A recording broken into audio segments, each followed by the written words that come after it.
ज्ञानाञ्जनशलाकया चक्षुरुन्मीलितं येन तस्मै श्रीगुरवे नमः। नमो ॐ विष्णुपादाय कृष्णप्रेष्ठाय भूतले श्रीमते भक्तिवेदान्त स्वामिनिति नामिने। नमस्ते सारस्वते देवे गौरवाणी प्रचारिणे निर्विशेष शून्यवादी पाश्चात्य देशतारिणे।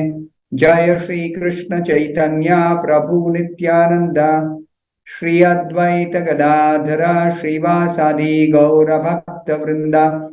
हरे कृष्णा कृष्ण कृष्ण हरे हरे, हरे Ram Ram Ram Hare Hare.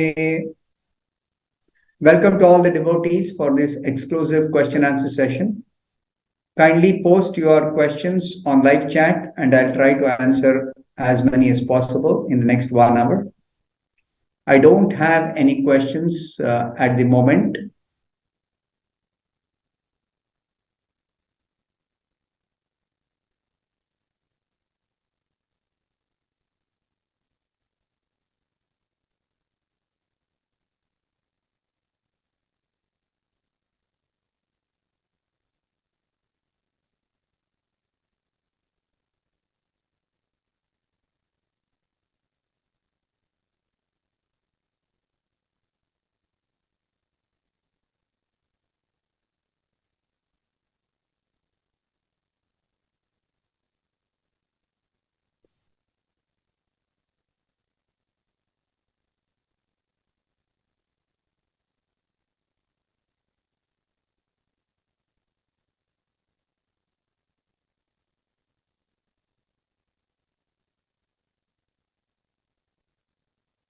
Okay, here's the first question. Yoga, pranayama or chanting, which is beneficial for body and mind? By yoga, if you mean yogasana, or you mean yoga pranayama, you mean pranayama itself of the Ashtanga Yoga system. In any case,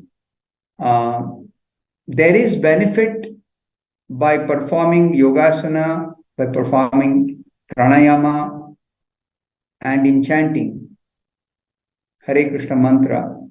All are beneficial for the body and mind, but which one is most effective? That we have to consider. Because yogasana is only got a limited benefit for making the body fit for a yogi to sit and do meditation. That's the important point. All yogasanas are to make the body fit for the yogi to be able to sit down in a specific posture with head, neck, and the spine erect for doing meditation. And even before meditation, after doing yogasana, they have to do pranayama, breathing exercises to calm down the mind and to be able to properly focus the attention on one subject or one point. So, Ashtanga Yoga is a definite yoga system that is very clearly described in the scriptures. But the time duration that one has to practice Ashtanga Yoga system is very, very long. It is not suited for our present age, Kali Yuga, as regards getting the spiritual benefit of self-realization. Yogasana and pranayama may be helpful for improving the overall bodily health or curing some diseases. It may be helpful. And there have been cases where people who are not able to cure some bodily disease or ailment by other medical systems, they were able to cure it by yogasana and pranayama. That is proven, already proven now. So that is okay. But when we talk of self-realization or spiritual advancement, for making spiritual advancement, the most effective method of practicing yoga is Bhakti Yoga. And Bhakti Yoga gives immediate result. Immediate result. Just like when we chant Hare Krishna, we are directly coming in contact with the transcendental sound vibration of the holy name. That is Krishna himself, who is appearing in the form of the spiritual sound. Even though when we vibrate, normally what we produce is material sound. But into that material sound of the name of the Supreme Lord, the Lord himself enters as a spiritual sound, and he spiritualizes that particular sound vibration. So when we hear that sound vibration, the sound vibration of the holy name of the Supreme Lord, Krishna, Hare, Rama, then that sound is no ordinary sound. We come in touch with the spiritual sound. We come in touch with Krishna himself in the form of sound, vibration. And that is going to completely change our consciousness. It purifies us. It spiritualizes our consciousness. So that is direct, simple, straightforward, immediate, most effective, as opposed to yogasana, pranayama, studying the Vedic scriptures, chanting some specific mantras for some material benefit. Those are all different. They are not the real beneficial spiritually. None of them are spiritually beneficial for us. So when we talk of spiritual benefit, spiritual advancement, self-realization, only Bhakti Yoga is effective. And in Bhakti Yoga also, chanting and hearing the name, form, qualities, pastimes, etc. of the Supreme Personality of Godhead, Krishna, that's the most effective and most powerful method of practicing Bhakti Yoga. The second question here, how to focus while studying Bhagavad-gita or hearing while hearing Prabhupada's lectures? To focus is possible if we first of all do something to calm down our disturbed mind. Mind's nature is to always wander and not remain fixed up in one subject or one particular activity. That is the difficult part. That is because we have always given complete freedom for our mind. Before coming to Krishna consciousness, we didn't even know what is mind. We didn't even care or bother to actually control our mind. So we were completely in ignorance about this fact that it is possible by practice, by austerity, by following certain strict principles to control the mind, to direct the mind, to actually focus the attention on one particular subject or one particular activity. It is possible. But since we are habituated to giving the mind complete freedom and not really take charge of our mind in directing it and focusing it on one particular subject, therefore, we have to first of all calm down this mind. And to calm down this mind, it is very nicely explained in the 6th chapter. Particularly, there are 3 verses which explains this aspect of calming down the mind. 26th, 27th, and 28th. 3 verses explain very clearly. The 26th verse of the Bhagavad-gita of the 6th chapter says, yato yato nischalati manaschancchalam asthiram tatastato niyamyaitat atmanyeva vasham nayet. What is the meaning of this verse? The meaning of this verse is, from whatever and wherever the mind wanders due to its flickering and unsteady nature. Manas chanchalam asthiram. Chanchalam means flickering, and asthiram means unsteady. So the flickering and unsteady nature of the mind makes the mind wander, keep on going from one thing to another, jumping. So that kind of mind, one must certainly withdraw it and bring it back under the control of the self. So, Srila Prabhupada says in the purport, the nature of the mind is flickering and unsteady. But a yogi has to control the mind. The mind should not control him.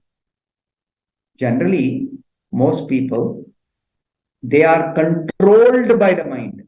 That means whatever the dictation of the mind, they simply follow, they carry out.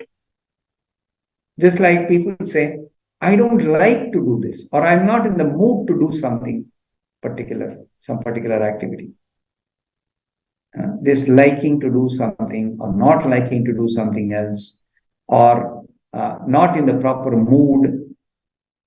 These are all indications of a person being controlled by his or her mind. And this is the normal case. Ordinary people are like that. Most people are like that. But the method of spiritual practice is that the mind has to be withdrawn.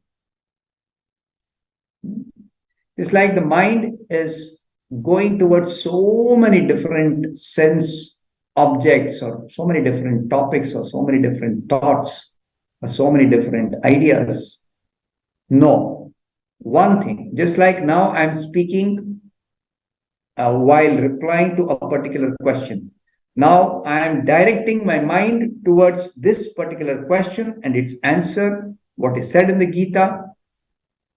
It doesn't mean my mind is not working for some other things. No. I am directing the mind, no, not anywhere else, only here.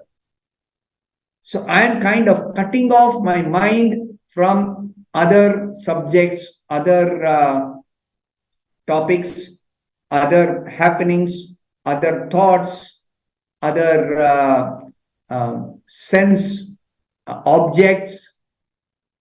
You see? Just like outside the room, I'm sitting, so many different other sounds are there. But I don't pay attention to those sounds. So like that, withdrawing the mind and bring it back under the control of the self. Here self is S capital. That means bring it back under control of the Supreme Lord.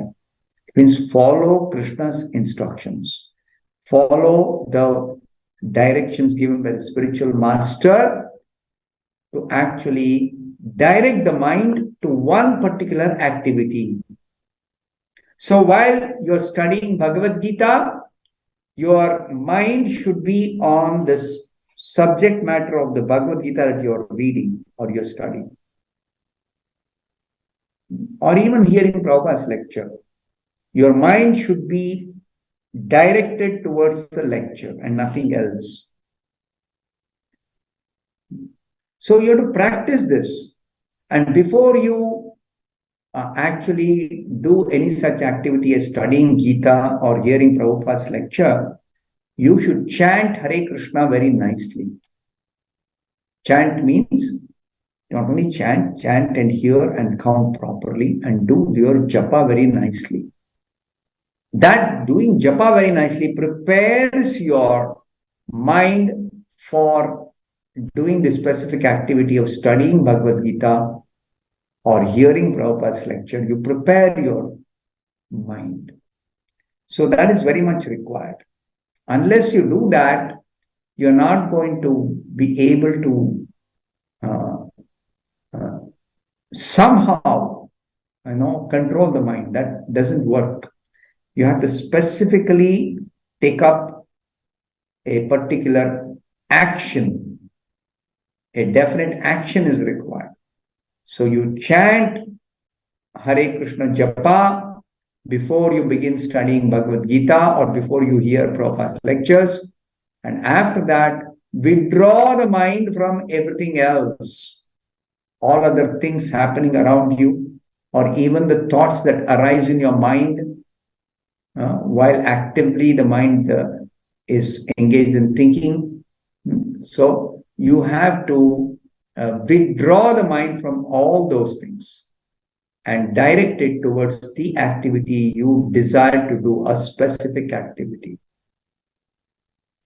One more thing is, while you're sitting and studying Bhagavad Gita, don't simultaneously have your mobile phone and some other music playing or some other book you are reading, nothing. One activity at a time. One activity at a time. Not simultaneously 2-3 activities. No. Only one activity at a time. Because it's a fact that our mind can do one thing at a time. Our mind cannot do 2 things simultaneously. Please understand this point very carefully. If your mind is to be directed towards reading Bhagavad Gita, you can only do that. You can't read Bhagavad Gita and also do something else. No, it doesn't work. So if while studying or reading Bhagavad Gita, some other important thing comes up which you have to attend to, you have to stop this and attend to whatever else you have to give your attention. And then come back after finishing that. That is very, very important. So get into this discipline. It's a discipline for you. It's a discipline for any person who's serious about properly doing any activity that he or she may take up.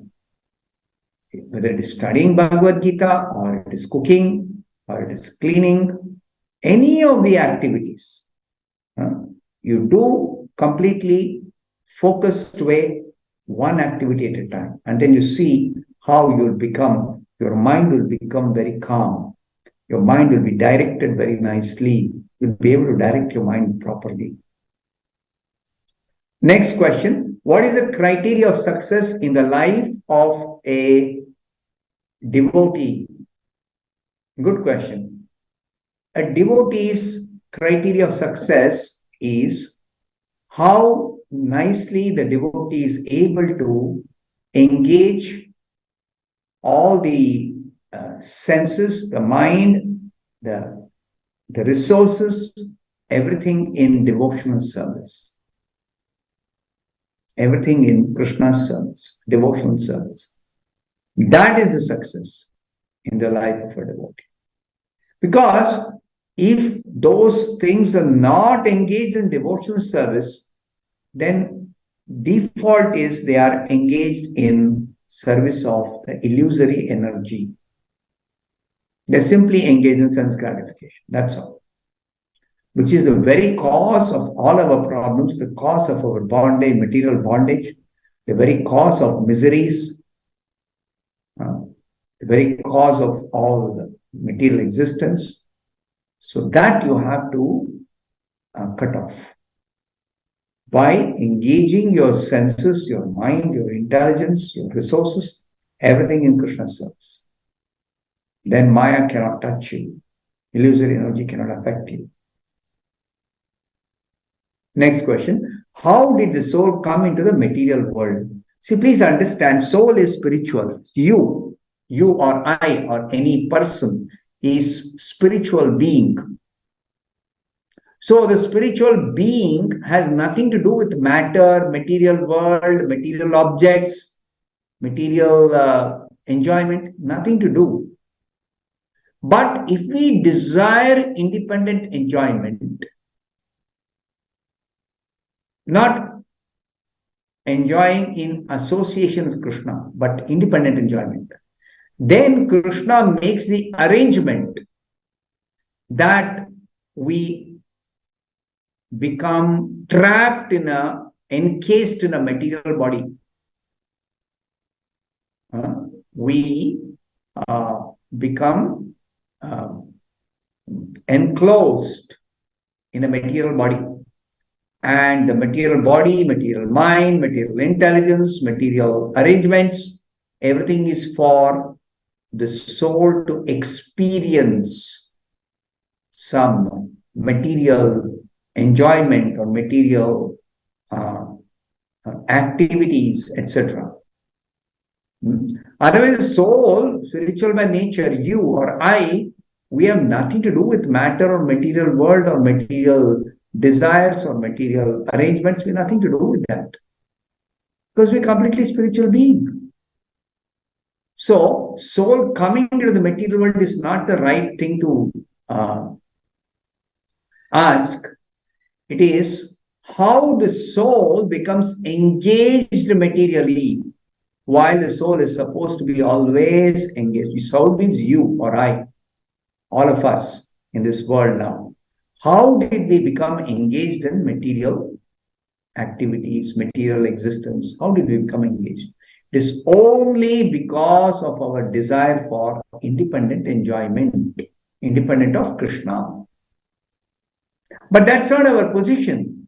Our position is always in relationship with Krishna, never independent.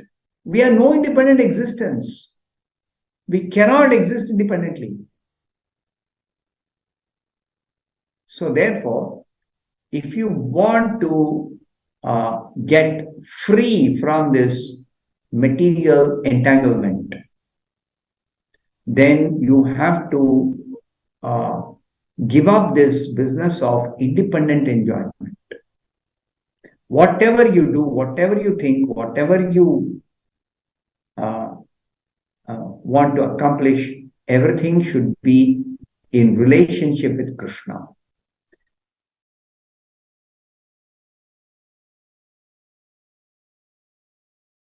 Means all activities in relationship with Krishna. What is the relationship with Krishna? I am eternal servant of Krishna. So when we actually act in such a way that I am utilizing everything for devotional service to Krishna, then that is the end of our material existence. That completely frees us from material existence. Simply by engaging in devotional service, we are out of this material existence. Even while we are in this material world, we are not actually in the material if we are engaged in devotional service. Because devotional service is completely a transcendental activity. It has nothing to do with the material world. So, the soul being in material existence, or you or I or any person being in material existence only because of desire for material enjoyment, because of desire for independent enjoyment, because of forgetfulness of Krishna. All these various reasons are given in the scriptures in different places. Next question, is Bhishma Panchaka vrata compulsory? This is a type of vrata that is recommended in the scriptures for some particular purpose. No, it is not at all compulsory. Our only vrata is devotional service to Krishna as recommended in the scriptures for our particular situation. It's like sadhana bhakti, the practice of sadhana bhakti, different types of engagement in devotional service in practice, chanting japa, performing sankirtana of the Hare Krishna mantra, accepting prasadam, Krishna Prasadam, etc., etc. All this is the actual recommended vrata. Vrata means something you take a vow and you do it with determination, without deviation. So, do practice sadhana bhakti with determination, without deviation, in a steady way, in a rigid way, and then you will see the spiritual advancement happening rapidly in your life.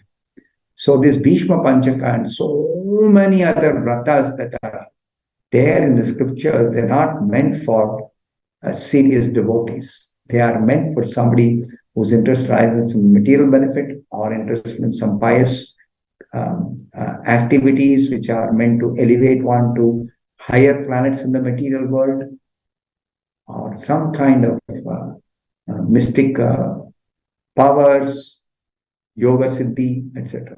All those things, but never meant for somebody who's a serious devotee. Next question, what is the difference between Pradhana and Mahat-tattva?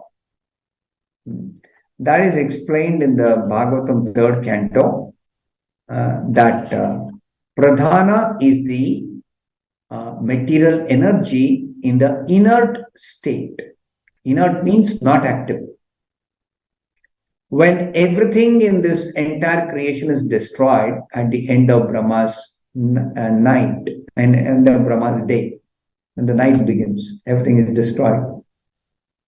Then that what is destroyed actually becomes inactive matter. Material objects which are destroyed become inactive matter. That inactive matter, that state of matter or material energy is called pradhana. Now, when again the creation begins, matter which is in the inert state, pradhana, is glanced upon by Mahavishnu, and that is agitated to actually become activated. And when material energy is activated, it is called Mahat-tattva. Active state. So you can say pradhana means the inactive state of matter or material energy, and Mahat-tattva is the active state. Active state means the three gunas become activated. Sattva guna, rajoguna, tamoguna. And the gunas acting on certain elements, they produce so many changes. And that goes on continuously till the next destruction happens. So Mahat-tattva is the activated state of material energy. Pradhana is the inactive state of material energy. Next question. What is special about chanting Hare Krishna mantra 108 times? Why 108 times? It is explained in several places in the scriptures that in the beginning, this chanting Hare Krishna mantra is to be accepted as a medicine for curing one disease that we are now suffering from called Bhava-roga.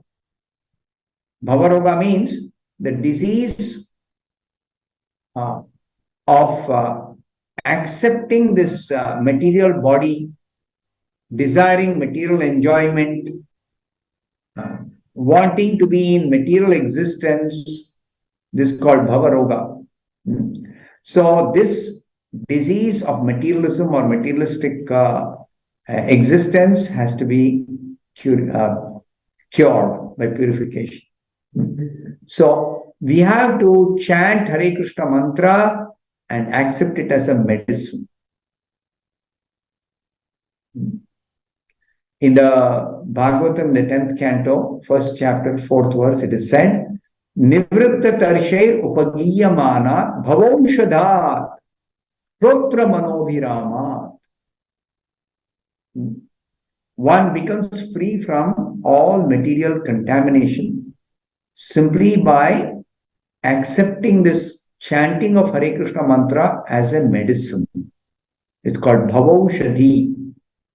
Bhava means this material existence, and Aushadhi means medicine.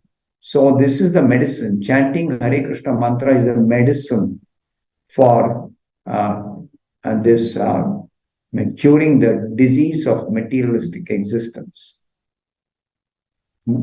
So when you take a medicine, you have to have the doctor's prescription, which medicine and how many times, what dose, and how many days.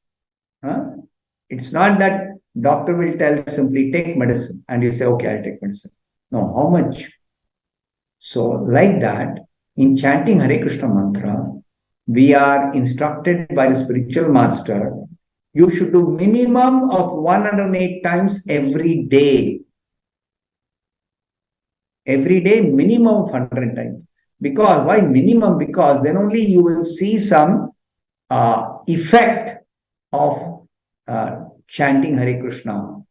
In a reasonable short time, you can see the benefit.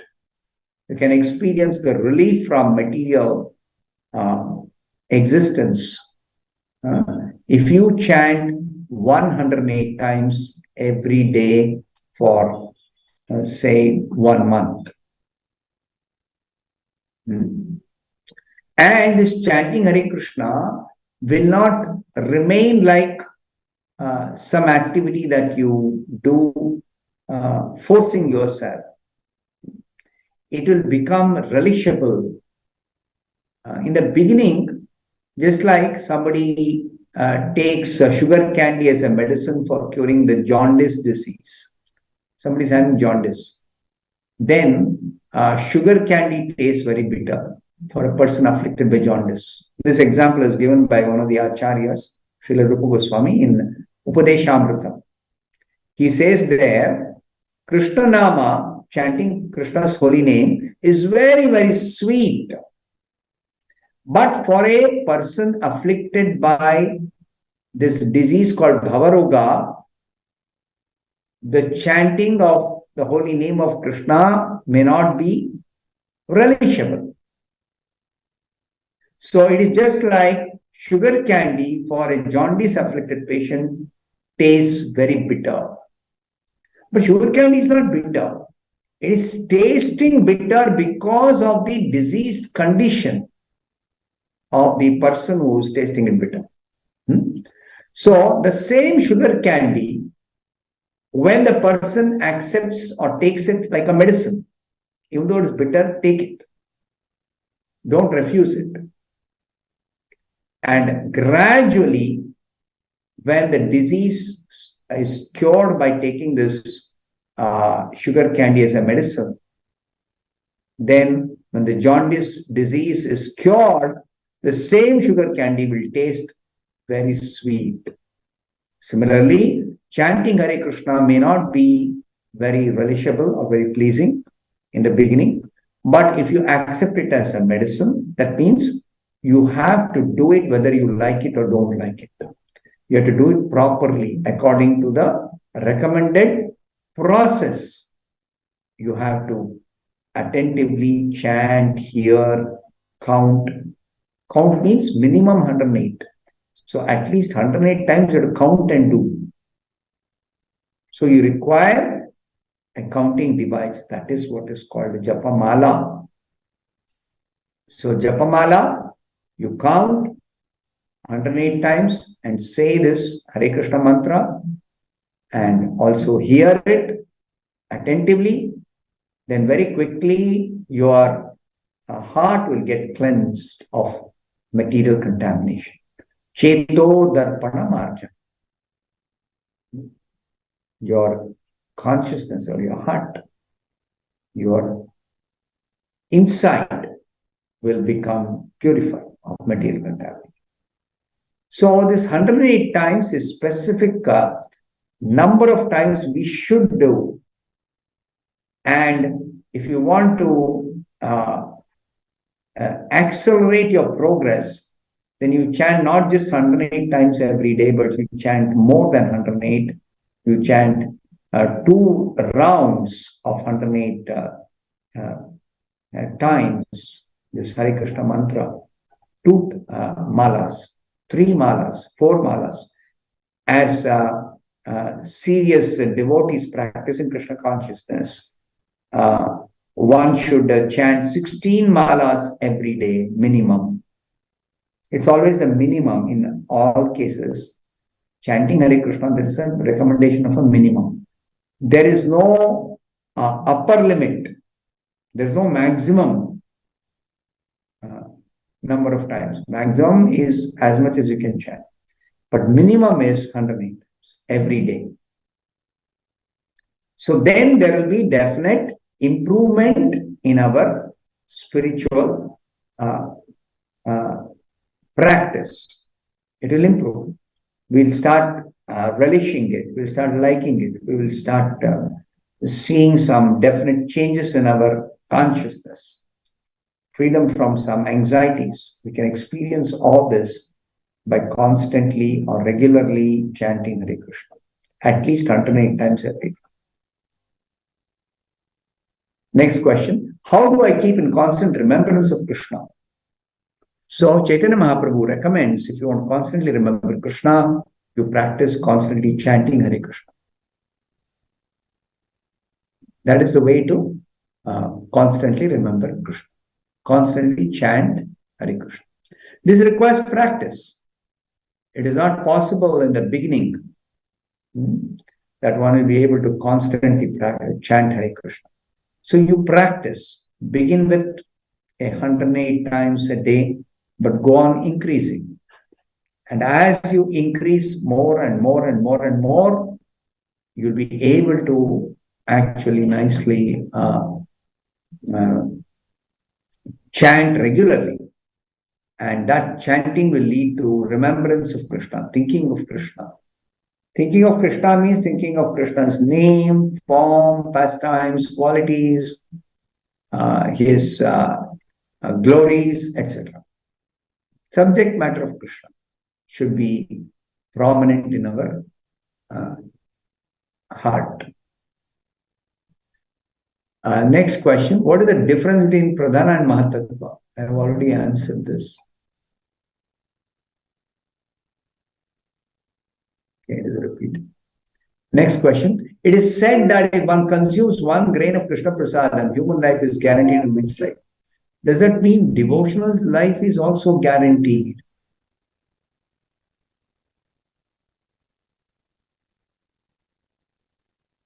See, devotional service is possible for anyone who has got a human form of life.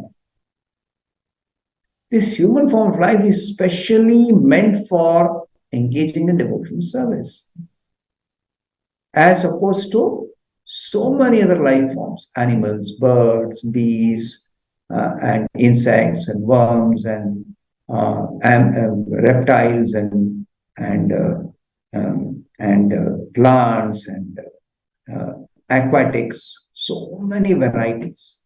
But the human form of life is very, very special.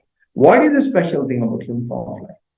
That you have the ability to perform devotional service. So when you get human form of life, then you can do devotional service. But then if you want to do it, then you will be able to do it. If you don't want to do it, even though you can, then you will not do it. That's all. So devotional life is guaranteed means definitely you have the facility to do devotional service if you want to. That independence is always there. Whether you want to do it or don't want to do it. That is up to you. So, if you desire to do it, or if you undertake in the association of devotees to do devotional service, then definitely you can do devotional service and you can make advancement in Krishna consciousness. And one more advantage of practicing devotional service is that whatever advancement you are made in this life, it is carried forward to your next life. It never is lost. It never lost. Life after life after life, before you become completely perfect to go back to home, back to Godhead, if you keep practicing, keep executing devotional service, you keep making more and more progress, and that progress is always with you as soul, as spirit soul. It's always with you. It's never lost. It never deteriorates. Neha avikrama nashosti pratyavayo na vidyate. Swapamapyasya dharmasya trayate mahato bhayat. So that's a verse in the second chapter of the Bhagavad-gita. I think it is the 40th verse. Yes, the 40th verse. The meaning of this verse is, in this endeavor, that means in practicing Krishna consciousness, there is no loss. The advancement you make is eternally there with you. It's never lost. There is no diminution. Diminution means neither there is any deterioration. There's no deterioration also. Little advancement on this path can protect one from the greatest, most dangerous type of fear. The greatest danger is having got this human form of life. If somebody degrades themselves by some sinful activity, they slip down from the from the human form of life into a lower animal form, or lower insect form, a lower bird form, like that. So that is very dangerous. So don't slip down, but rather keep making progress. Therefore, this verse says that in the Bhagavad-gita, second chapter, 40th verse, if you practice devotional service in this life, next life it is guaranteed that you will get a human form of body. And also, human form of body means automatically the opportunity for continuing devotional service is there. And you continue from where you left off in your previous life. You don't begin from the beginning again. It looks like somebody begins devotional service in the next life as a small child. No, it is not like that. They continue from where they left off in terms of making progress, in terms of making advancement.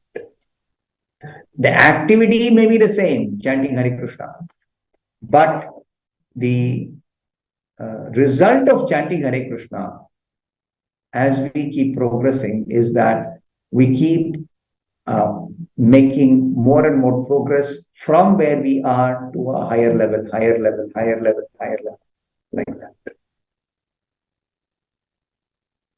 Why do we worship Yashoda Damodar and Radha Damodar in Kartik month? The important point in Kartik month is it is recommended to worship Krishna in his form of Damodara because he performed the Damodar Leela in the Kartik month when he incarnated in this earth planet 5,000 years back.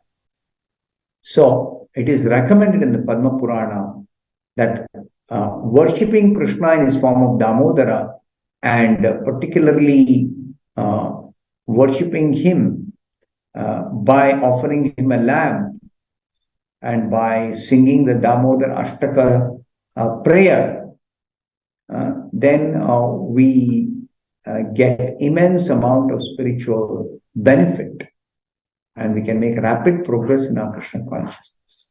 So these are all ways of accelerating our progress in Krishna consciousness. Observing this worshipping of Yashoda Damodar or Radha Damodar in the Kartik month is very, very important.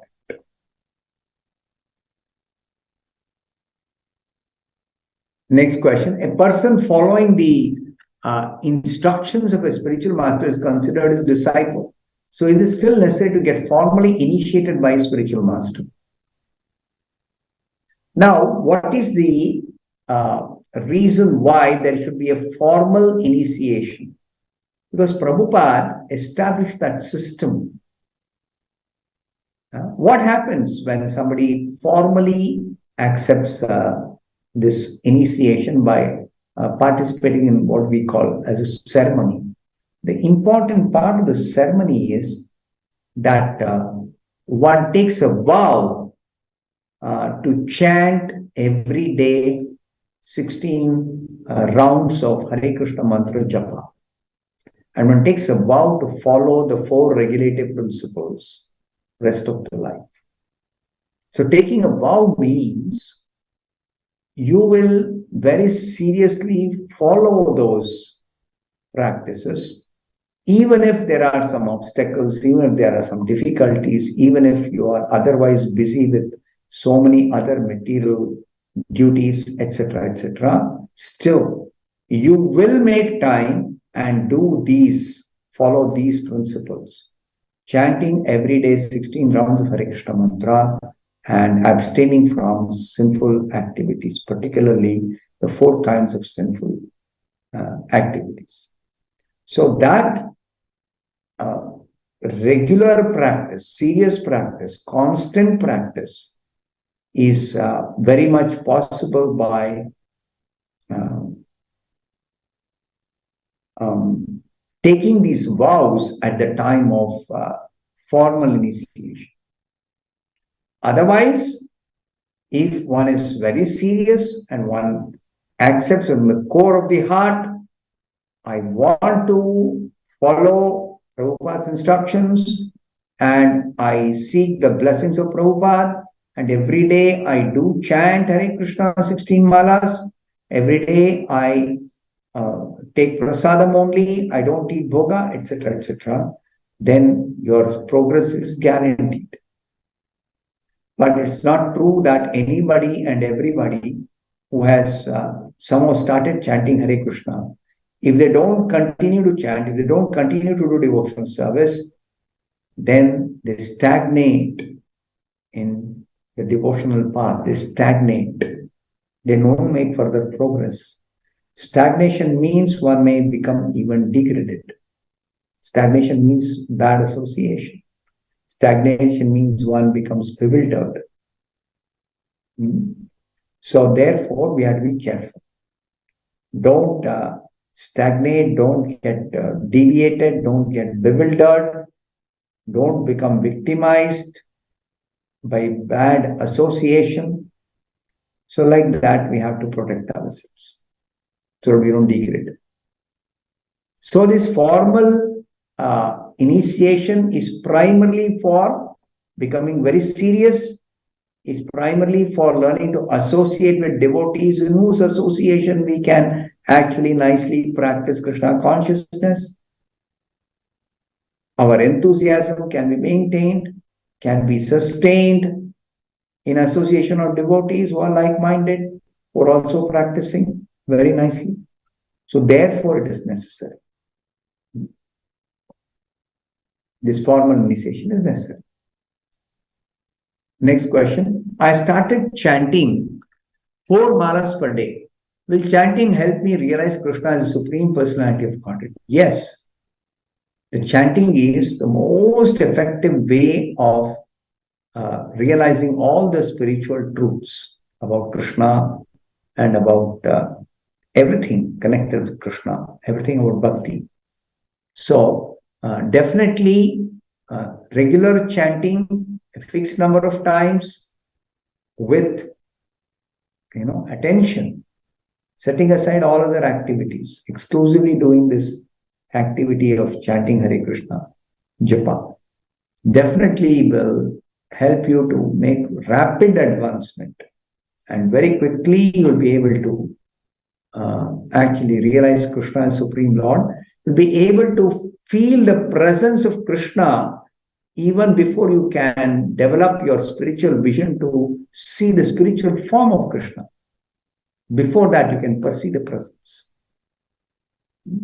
Just like to give a simple example, when you drink water,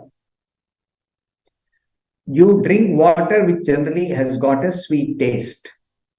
Nobody drinks water mixed with salt or adulterated by some other impurities now. So you always take pure water or fresh water, so that you can taste the sweet taste of water. That Krishna says is his representation. The sweet taste of drinking water, when we drink water, that is actually Krishna only. So therefore, like this, we learn how to perceive the presence of Krishna as the super soul in the heart, as the light of the sun and the moon, as the taste of water, as the fragrance of all fragrant substances, like that. We learn to perceive the presence of Krishna. And we also make advancement by regularly chanting Hare Krishna, regularly taking Prasadam, regularly hearing Bhagavatam, like that. So many activities we regularly do, we do make progress. Then the next question, how do we know about our spiritual progress? This I think I have described a few times earlier, but I'll repeat now. In the Bhagavad-gita, in the 13th chapter, verses 8 to 12, it describes the process of knowledge. There are 5 verses, 8, 9, 10, 11, 12, of the 13th chapter of Bhagavad-gita, which describes the process of knowledge. Process of knowledge means how to actually acquire this real spiritual understanding, spiritual knowledge. Spiritual knowledge is different from the ordinary material knowledge. Material knowledge, somebody may just read some books, somebody may just do some particular type of activity, or somebody may just hear some discourses or some lectures. So many ways are there. But devotional service is not a matter of merely adopting a material method. No. There has to be this spiritual practice according to the directions given here in Bhagavad-gita and Bhagavatam. So this 5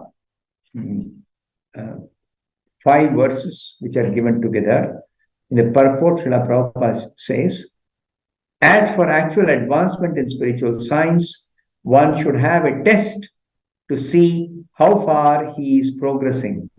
He can judge by these items. In these 5 verses, there are 20 items. You go through these 20 items and you see how you can actually make progress by following these principles described here. Developing humility, actually becoming prideless, practicing non-violence, becoming tolerant, etc. So you read, it's a long purport. Prabhupada explains how these can be actually cultivated, and then by these items one can know whether one is making actual progress in Krishna consciousness. Next question, what is the importance of kirtan? Now, kirtan is a little different from japa. Japa is, I chant, I hear myself, whatever I chant. So it is softly done. Softly means only as much as I can hear. Whereas kirtan is done loudly, and kirtan is done generally in a group. So one person leads the singing, other persons follow. So generally kirtan is done like that. That kirtan is sung with a melody But you know, the chanting of japa is not done with any kind of melody. Japa is without any musical instruments, without any accompanying musical instruments. It is done without any of those. And kirtan is actually singing the Hare Krishna mantra or singing other songs written by Vaishnava acharyas. And the singing is done by lead and follow. So that is a specific type of practice of bhakti yoga, this kirtan. Shravanam, kirtanam, smaranam, padasevanam, archanam, vandanam, dasyam, sakyam, atmanivedanam. 9 types of bhakti. All the 9 types, we can actually choose one of them and practice that to be able to actually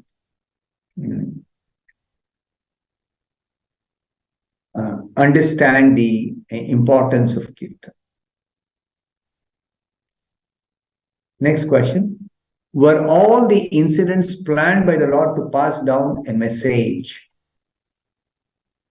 Now, all the activities of the Lord are performed for the sake of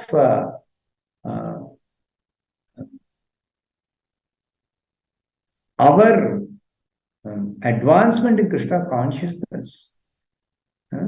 Because all the activities of the Lord are completely transcendental, if we hear about those activities, or if we participate in those activities, or we remember those activities, or we describe those activities to somebody else who's not aware of them, then all these actions are by themselves devotional service. So the Lord performs wonderful activities which are very, very, very, very extraordinary. And anybody who hears from the proper source or learns about it from the proper authority can immediately become attracted to Krishna. Immediately get attracted to Krishna. And that is success in life. That is the highest perfection of life, to get completely attracted by Krishna. So therefore, the activities of the Lord all have got this particular significance. It is meant for the spiritualization, re-spiritualization of the entire world. It is meant for spiritual advancement of all the devotees who already begun devotional service. Till we achieve the highest perfection of going back home, back to Godhead, we should keep chanting, we should keep hearing, we should keep reading Prabhupada's books, we should keep doing all the devotional activities. It is necessary for us to properly engage in devotional service and make proper progress to quickly achieve the perfection. At least this lifetime, let us practice Krishna consciousness nicely. And before death comes, let us be prepared to actually transfer ourselves at the time of death to the personal abode of the Supreme Lord Krishna. So I'll stop here. Thank you very much. Hare Krishna.